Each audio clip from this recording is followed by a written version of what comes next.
nuestra atención a todo lo que Dios dijo en su palabra, para que vengamos a obedecer su voluntad en todos nuestros caminos, para que vengamos a caminar según la voluntad de Dios, según la voluntad de Dios, porque cuando caminamos según la voluntad de Dios, la voluntad de Él se cumplirá en nuestra vida, en todo nuestros caminos. ¿Entienden lo que estoy diciendo a partir de ahora? Entonces es lo que quiero compartir con todos ustedes, con todos vos en el día de hoy.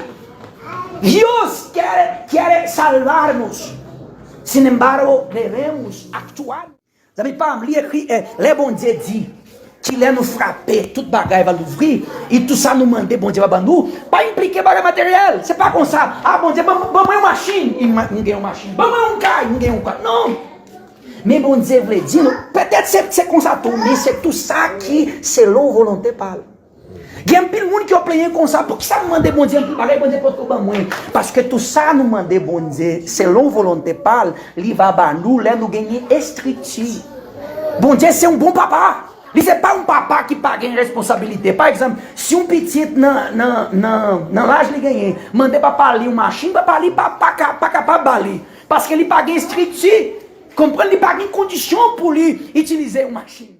Quando nós pedimos a Deus uma coisa que é segundo a vontade dele, Ele nos dá, mas antes Ele nos prepara. É aí que está o segredo. Deus nos prepara antes dele nos dar aquilo que a gente pede para Ele segundo a vontade dele.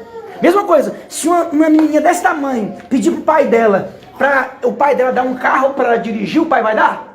Não, porque ela não tem nem corpo físico. Assim também nós pedimos muita coisa para Deus. Ah, por que Deus não me respondeu? Talvez é a vontade dele, mas você não tem estrutura ainda. Só que nós somos muito ansiosos. Hoje em dia tudo é muito rápido, é fast food. Até no nome tem fast, que é rápido, né? Tudo é rápido. Você consegue conversar com a pessoa lá no Japão, rapidinho. Você pede comida, não precisa nem sair de casa, já vem rapidinho para você. Então a gente pensa que tudo é rápido, mas no mundo espiritual não é assim.